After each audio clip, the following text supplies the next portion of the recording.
우리 다 같이 사도신경으로 신앙 고백하겠습니다. 전능하사 천지를 만드신 하나님 아버지를 내가 믿사오며 그 외아들 우리 주 예수 그리스도를 믿사오니 이는 성령으로 잉태하사 동정녀 마리아에게 나시고 본디오 빌라도에게 고난을 받으사 십자가에 못 박혀 죽으시고 장사한 지 사흘 만에 죽은 자 가운데서 다시 살아나시며 하늘에 오르사 전능하신 하나님 우편에 앉아 계시다가 저리로서 산 자와 죽은 자를 심판하러 오시리라. 성령을 믿사오며 거룩한 공예와 성도가 서로 교통하는 것과 죄를 사하여 주시는 것과 몸이 다시 사는 것과 영원히 사는 것을 믿사옵나이다. 아멘. 우리 찬송가 63장 찬양드리겠습니다.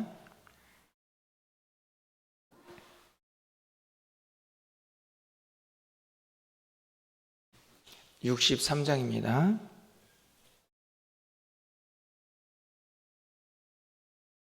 주가 세상을 다스리니 그 위엄이 넘쳐나고 그의 나라와 주의 영광 온 하늘에 가득하다. 저 영악한 마귀의 무리 다 멸망케 하시는 주, 이 찬양을 주께 드리니 큰 영광을 받으소서. 주가 권능의 손으로서 이 세상을 창조하니 그의 놀라운 창조 솜씨 만 백성이 경탄하네. 저 하늘의 별들도 모두 주 영광을 나타내요. 늘 돌보아 주시는 주께 큰 영광을 돌립니다. 주가 세상의 피조물을 인간에게 다 맡기고 순종하라는 말씀으로 그 권위를 주셨도다. 온 땅이 주님의 위엄 늘 넘치며 가득하니 그 나라와 주님의 영광 온 천하에 찬란하다. 아멘. 오늘 하나님 말씀은 잠언 8장 22절에서 36절까지 말씀입니다. 구약성경 919쪽에 있습니다. 잠언 8장 22절에서 36절까지 한 절씩 교독하고 마지막 절은 함께 읽겠습니다. 여호와께서 그 조화의 시작 곧 태초에 일하시기 전에 나를 가지셨으며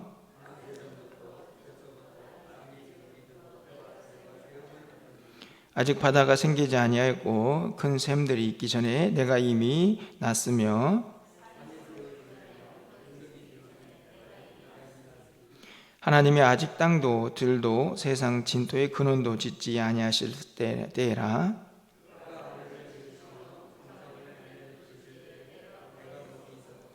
그가 위로 구름 하늘을 견고하게 하시며 바다의 샘들을 힘있게 하시며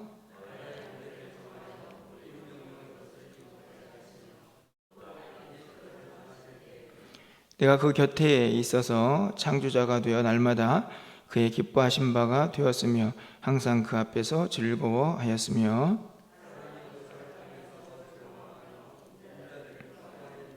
아들들아 이제 내게 들으라. 내 도를 지키는 자가 복이 있느니라. 누구든지 내게 들으며 날마다 내 문 곁에서 기다리며 문설주 옆에서 기다리는 자는 복이 있나니. 36절입니다. 그러나 나를 잃는 자는 자기의 영혼을 해하는 자라. 나를 미워하는 자는 사망을 사랑하느니라. 아멘. 8장 전체에 계속 살펴보게 있는데요. 8장은 지혜가 마치 사람처럼 의인화되어서 우리를 그 지혜로 초대하는 내용이 주를 이루고 있습니다. 오늘 본문에서도 내가 있다라는 이 나라는 존재가 등장을 하게 되는데, 오늘 본문에 있는 나라는 존재도 지혜가 스스로를 일컫는 말입니다. 그런데 오늘 본문에서 가장 큰 특징이라고 하면 이 지혜가 창세 전부터 존재했다 하는 사실을 밝히고 있는 것을 볼 수 있습니다. 그러면서 창조에 대한 이야기를 언급을 하고 있죠. 왜 갑자기 지혜가 우리를 초대하고 우리를 부르면서 지혜를 얻으라라고 권면하는 중에 창조의 이야기를 하고 있을까? 그리고 그 창조 가운데에 자기가 어떻게 관여했는가를 설명하고 있을까 하는 것을 좀 생각해 볼 수가 있습니다. 그 이유는 여러 가지가 있겠지만 제가 생각하기에 가장 중요한 이유는 창조, 특별히 오늘 우주 만물, 하나님께서 만드신 모든 세계가 하나님의 지혜를 가장 잘 볼 수 있는 한 부분이기 때문이라고 생각을 합니다. 하나님께서 지혜를 가지고 이런저런 일을 많이 하셨지만 그 중에 하나님의 지혜를 가장 잘 볼 수 있는 곳이 바로 하나님이 창조하신 이 우주 만물이기 때문이라는 것이죠. 오늘 본문에 있는 말씀을 좀 보면 하나님께서 이 지혜를 통하여 선포하고 있는 창조가 어떤 특징을 가지고 있는가 하는 것을 몇 가지 좀 살펴볼 수가 있습니다. 가장 먼저는 27절 말씀인데요. 그가 하늘을 지으시며 궁창을 해면에 두르실 때에 내가 거기 있었고, 이 하나님의 창조 사역에 지혜가 함께하고 있었다 하는 것을 말씀을 합니다. 당연하겠죠.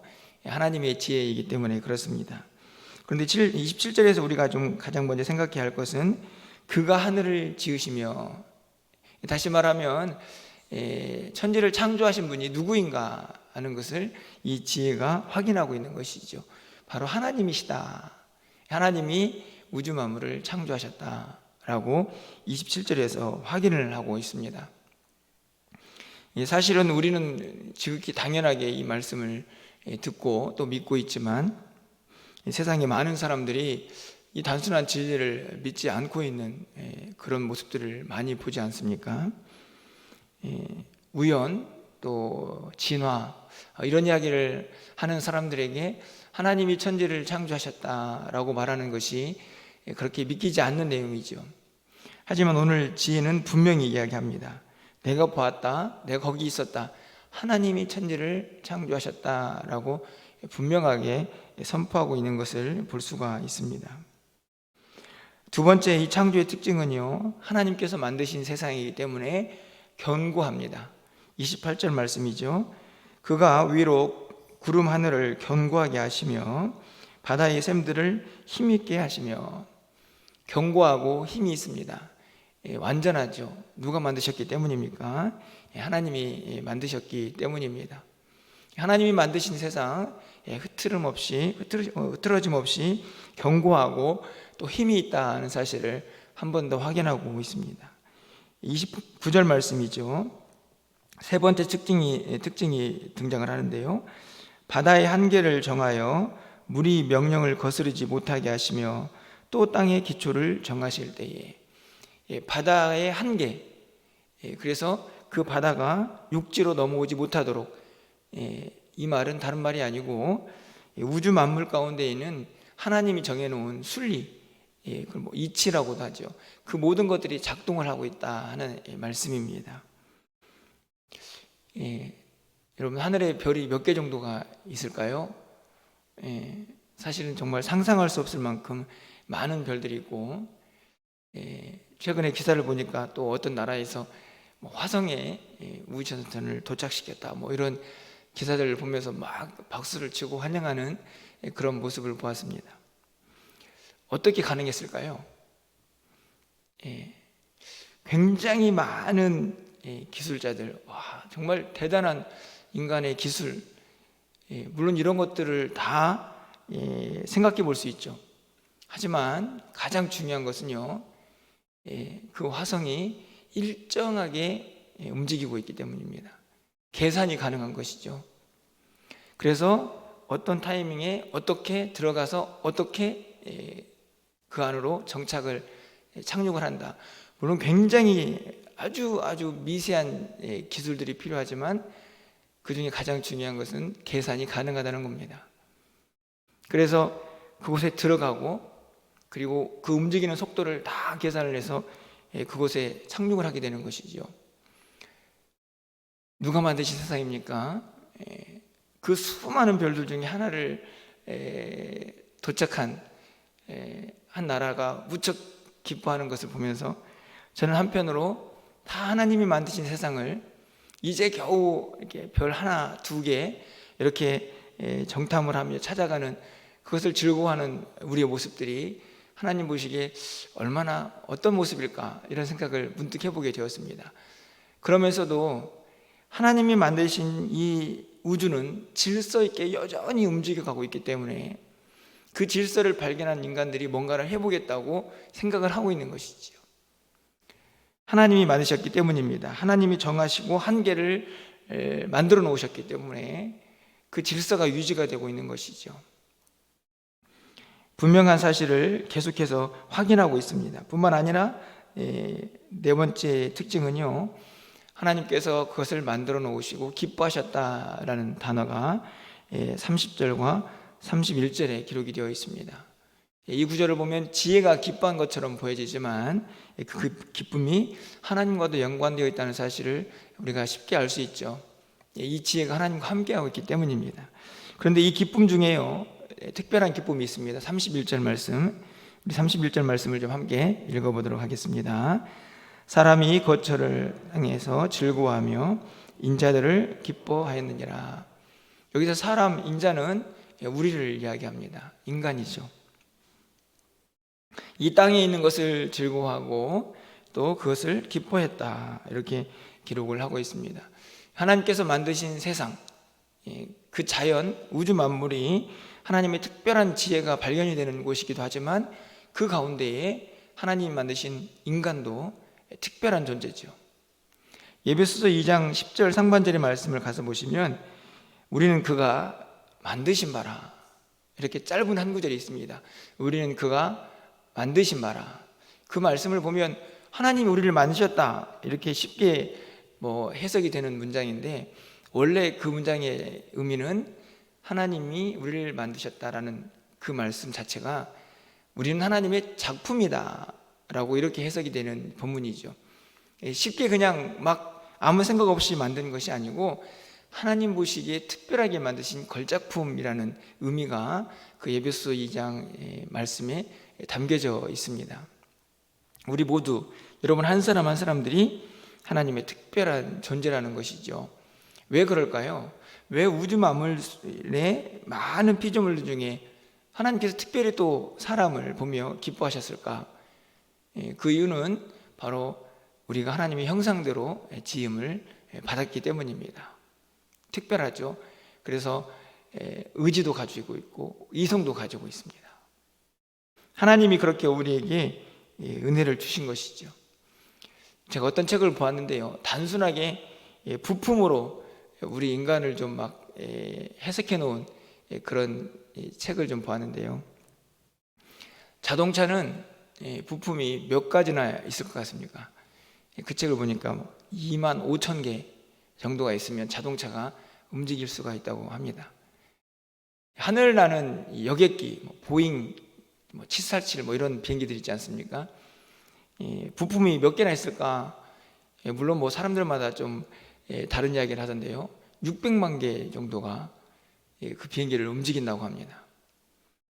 그런데 우리 몸에 세포가 우리를 움직이고 있는, 또 우리를 살게 하는 세포는 몇 개나 있을까요? 2만 5천 개면 자동차가, 600만 개면은 하늘나는 비행기가. 그런데 이 땅을 살고 있는 우리 인간에게, 물론 학자들마다 조금 견해가 다르지만 가장 적게 우리 세포를 잡고 있는 학자가 30조입니다. 30조. 우리 몸에 30조의 세포가 있다. 평균적으로 60조 정도 잡고, 어떤 학자는 100조를 이야기하는 사람도 있습니다. 너무 많아서 계산이 불가능한 것이죠. 어떠십니까? 여러분이 지금 그런 존재입니다. 다른 책도 보았습니다. 매 초마다요 380만 개의 세포가 사라집니다. 사라진다는 말은 다시 뭔가로 바뀌는 것이죠. 그래서 매일매일 수억 개의 세포가 새로 태어난다고 합니다. 여러분이 그냥 단순하게 보내는 하루 사이에 우리 몸의 변화가 그렇게 계속 일어나고 있는 것이죠. 누가 만드신 몸입니까? 하나님이 만드셨죠. 오늘 지혜가요, 오늘 우리에게 분명하게 가르칩니다. 우주 만물을 봐라. 그리고 너를 봐라. 누가 이 세상을 만드시고 누가 너희를 만들어서 다스리고 있는지를 분명하게 깨달으라고. 그것을 깨닫기 위해서 우리 모두에게 더 지혜가 필요하다 하는 사실을 분명하게 가르쳐주고 있는 것이죠. 그것을 깨달은 사람은 겸손하고, 그것을 깨달은 사람은 하나님께 영광을 돌리며 살게 될 것이기 때문입니다. 32절에서요, 그래서 진짜 복 있는 사람이 어떤 사람인가 하는 것을 다시 한번 확인하죠. 32절 말씀에 아들들아 이제 내게 들으라. 내 도를 지키는 자가 복이 있다. 지혜의 도죠. 지혜를 깨닫고 지혜의 길을 가는 자, 그 길을 지켜내는 사람이 진짜 복이 있는 사람이다 라고 말씀을 하고 있습니다. 34절 말씀을 보십시오. 누구든지 내게 들으며 날마다 내 문 곁에서 기다리며 문설주 옆에서 기다리는 자는 복이 있다. 누구를 기다립니까? 지혜를 기다리죠. 지혜를. 내 문, 지혜의 문 곁에서 만나기 위해서 지혜를 기다립니다. 그 사람이 복이 있습니다. 왜 그럴까요? 기다리면 만나주시기 때문이죠. 여러분 8장 17절 말씀 기억나십니까? 지난 금요일에 살펴보았던 말씀입니다. 8장 17절 말씀 잠깐 가서 보실까요? 우리 좀 이 구절은 잘 알고 있는 구절이니까 새벽에 한 번 더 읽어보도록 하겠습니다. 읽습니다. 나를 사랑하는 자들이 나의 사랑을 입으며 나를 간절히 찾는 자가 나를 만날 것이니라. 할렐루야. 찾으면 만납니다. 이게 지혜가 하는 이야기죠. 그러니까 34절에서 날마다 내 문 곁에서 기다리며, 지혜를 사모해서 매일매일 지혜의 문 곁에서 기다리고 있습니다. 만나죠. 17절 말씀처럼 그렇게 지혜를 사랑하면 그 사랑을 입게 되어 있고, 그렇게 찾으면 만날 것이다 라는 약속의 말씀. 그렇기 때문에 지혜를 기다리고 찾는 자는 복이 있습니다. 그 사람이 정말 복된 사람이다라는 사실을 분명히 가르쳐주고 있는 것이죠. 우리 마지막으로 35절 말씀을 읽고 말씀을 마치려고 합니다. 함께 읽겠습니다. 대저 나를 얻는 자는 생명을 얻고 여호와께 은총을 얻을 것임이니라. 아멘. 지혜를 얻는 것이 곧 하나님의 은혜를 얻는 것이다. 그것이 곧 생명을 얻는 것이다 라고 분명하게 우리에게 가르쳐주고 있습니다. 또 새로운 한 주간이 시작이 됩니다. 오늘 또 거룩한 주일을 구별해서 하나님 앞에 나와 우리가 예배를 드립니다. 어떤 마음으로 오늘 하루를 보내고 또 어떤 마음으로 여러분 이 한 주간을 시작하시겠습니까? 물론 우리가 해야 할 여러 가지 일들이 있고 또 이번 주에 여러분이 세운 계획들도 있을 것입니다. 하지만 오늘 본문, 우리가 읽은 이 잠언 8장의 말씀을 좀 꼭 기억하시면서 하나님 주신 지혜를 좀 간절히 사모하고 그 지혜를 얻어서 이 세상을 좀 바라보시고 또 내가 어떻게 만들어진 귀한 존재인가 하는 것을 좀 깨달으시면서 그 하나님 앞에 겸손한 마음으로 영광을 돌리고 그 하나님을 온전히 찬양하면서 오늘 하루 하나님께 예배하고 또 이 한 주간도 승리하면서 살아갈 수 있는 우리 모두가 되기를 간절히 소망합니다. 하나님께서 우리에게 약속하신 그 은총을 마음껏 받아들이면서 생명의 길을 함께 걸어가는 저와 여러분 되시기를 주님의 이름으로 축원합니다. 기도하겠습니다.